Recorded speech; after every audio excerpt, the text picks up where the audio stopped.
12th of April 2012, and this is Capital FM Online TV News. In the headlines, report shows 92% of City Hall workers are incompetent.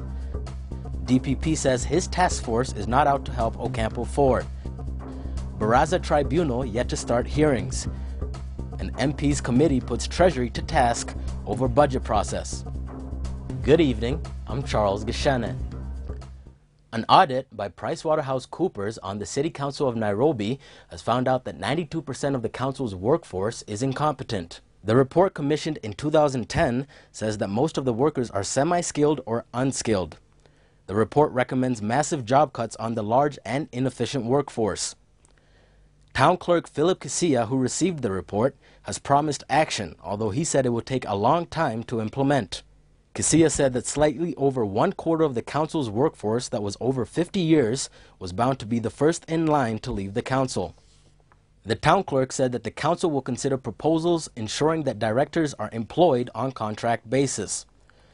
The report also recommends that the council immediately starts to deploy staff to areas for which they are qualified. You cannot have a medical officer of health and pay him 100,000 shillings, yet he is in charge of treating almost 1.5 million Nairobians in a year. This is inadequate in terms of skills.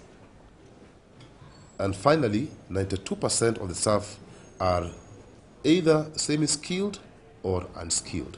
The multi-agency task force reviewing the post-election violence cases is not targeting to save the 4 Kenyans facing crimes against humanity charges at The Hague. Director of Public Prosecution, Keriako Tobiko, told Capital FM Online News that the government is focused on ensuring justice to victims and punishing perpetrators of the violence. He says that the task force is already facing challenges getting witnesses to give evidence involving the 5,500 cases in its possession. Tobiko also says some victims are not able to identify their attackers, making investigations difficult. Task force is expected to hand over its recommendations to the DPP by August. The tribunal investigating the conduct of former Deputy Chief Justice Nancy Barraza now says it was not supposed to start hearings on Thursday. Sources at the tribunal say summons sent to Secretary Guard Rebecca Kerubo only alerted her to appear before the Secretariat. However, Kerubo's lawyer Irungu Kangata maintained that they thought the summons required that they appear before the tribunal. Barraza's lawyer Felix Odiambo says his client had not received such a communication. A source at the Secretariat told Capital FM Online News that they will soon gazette when the tribunal will start its sittings. When I came here today, I've inquired with the receptionist. They have indeed confirmed that that hall, Shimba Hills, is booked for this event. But when I have come, I have not seen any activity going on.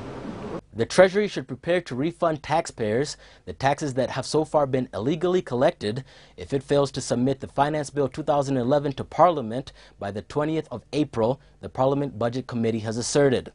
Budget Committee Chairman Elias Mbau says the Treasury is aware that the issue of the Finance Bill is overdue and appears unconcerned.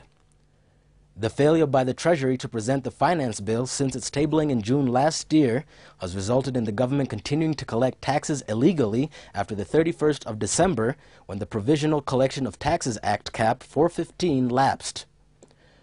Mbau was agitated over the Treasury's lax attitude toward the budget process, having already missed the March 21st deadline for both the budget policy statement and delay in presenting the supplementary budget estimates.